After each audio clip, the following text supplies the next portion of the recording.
Assalamualaikum warahmatullahi wabarakatuh. Halo guys, kembali lagi bersama saya Farhan Harbi.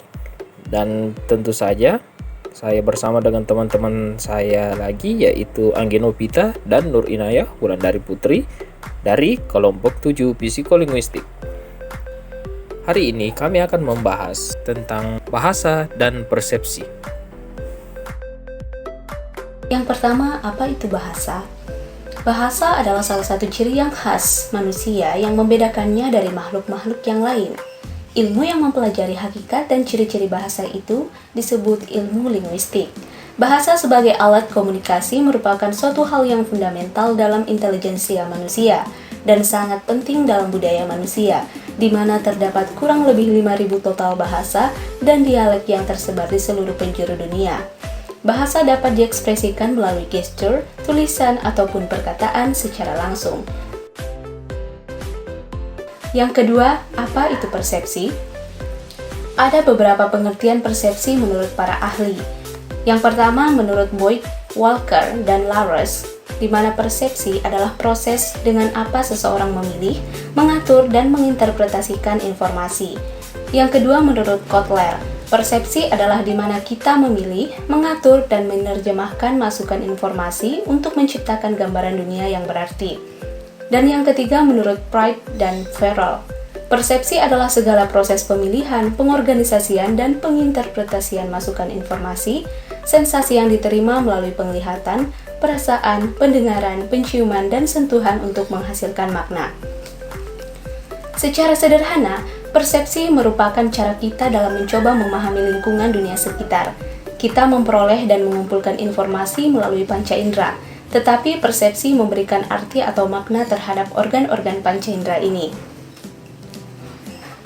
Pemrosesan persepsi ini alamiahnya bersifat subjektif, di mana hal ini merupakan perbedaan yang substansial dari realitas yang objektif.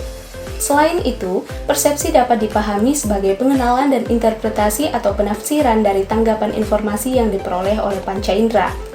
Persepsi juga termasuk tentang bagaimana kita merespon suatu informasi.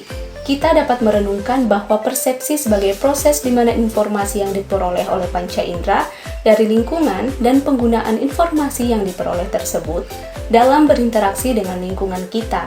Persepsi membolehkan kita dalam mengambil informasi dari tanggapan panca indera kita, serta membuat ataupun mengubah informasi tersebut menjadi lebih bermakna. Selanjutnya yaitu hubungan antara bahasa dan persepsi. Kaitan antara bahasa dan persepsi dapat dilihat melalui dua hal. Yang pertama yaitu persepsi dan bahasa bersifat inseparable. Persepsi dan bahasa tidak dapat dipisahkan. Bahasa mengkoneksikan atau menghubungkan kita dengan sesuatu yang berasal dari luar diri atau pikiran kita.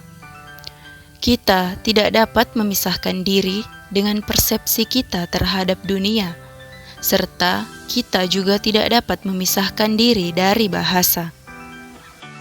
Yang kedua, persepsi dan bahasa saling berbagi struktur. Makna atau arti dapat dirasakan atau dipahami dengan cara yang sama, seperti bagaimana mata, telinga, kulit menangkap atau merasakan suatu informasi sebelum informasi tersebut diformulasikan melalui bahasa atau diformulasikan melalui pernyataan. Struktur persepsi sama halnya dengan bahasa, karena persepsi diasosiasikan melalui mata, telinga, kulit, dan lain-lain. Di sini terdapat hubungan antara aksi dan penutur bahasa, yang kemudian semua informasi yang diperoleh melalui indera sensorik dapat diproses kemudian direpresentasikan, di mana bahasa sebagai hasil yang akan merefleksikan informasi tersebut melalui pernyataan langsung, tulisan, ataupun gestur. Sebagai manusia, kita memiliki banyak ide ataupun gagasan, tetapi jika kita tidak memiliki metode yang tepat dalam mengkomunikasikan hal-hal tersebut, maka itu tidak akan berarti apa-apa. Mempelajari suatu bahasa berarti mempelajari suatu alat yang dapat menghubungkan apa yang ada di dalam pikiran kita dengan suatu hal yang berasal di luar pikiran kita. Persepsi seseorang pastinya akan berbeda dengan persepsi orang lain. Maka dari itu, untuk mengkomunikasikan antara keduanya, bahasa memainkan peran yang sangat krusial guna menghindari miskonsepsi tersebut, yang tentunya tidak dapat kita pahami jika tidak direfleksikan melalui bahasa. Kita akan melihat proses dan faktor yang berperan dalam persepsi. Menurut Tepito, pada tahun 1997, tahap-tahap dalam proses persepsi tidaklah saling terpisah benar. Dalam kenyataan, prosesnya bersifat kontinu, bercampur baur, dan bertumpang tindih satu sama lain yang dapat diilustrasikan di mana satu, pada tahap pertama, alat-alat indera distimulasi atau dirangsang. Kemudian tahap kedua yaitu rangsangan terhadap alat indera diatur menurut berbagai prinsip, yaitu prinsip proksimitas atau proximity dan kelengkapan atau closure. Dan tahap yang ketiga adalah stimulasi alat indera tersebut ditafsirkan, dievaluasi. Dan ada beberapa faktor yang berperan dalam persepsi. Menurut Bimo Walgito pada tahun 2010, faktor-faktor yang berperan dalam persepsi yaitu 1. Objek yang dipersepsi. Objek menimbulkan stimulus yang mengenai alat indera atau reseptor. Stimulus dapat datang dari luar individu yang mempersepsi, tetapi juga dapat datang dari dalam diri individu yang bersangkutan yang langsung mengenai syaraf penerima yang bekerja sebagai reseptor. Kedua ialah alat indera, syaraf, dan pusat susunan syaraf. Alat indera atau reseptor merupakan alat untuk menerima stimulus. Di samping itu juga harus ada syaraf sensoris sebagai alat untuk meneruskan stimulus yang diterima reseptor ke pusat susunan syaraf, yaitu otak sebagai pusat kesadaran. Yang ketiga ialah perhatian.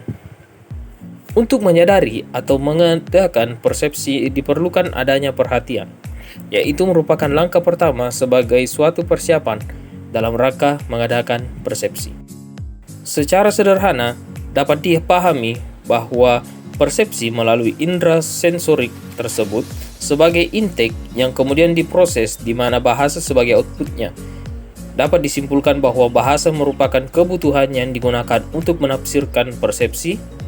Tanpa bahasa, persepsi sulit untuk dipahami ataupun tidak memiliki arti sama sekali.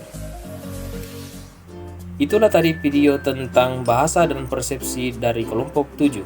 Saya berharap kalian bisa mendapatkan ilmu yang baru dari video ini. Sekian dan terima kasih. Wassalamualaikum warahmatullahi wabarakatuh.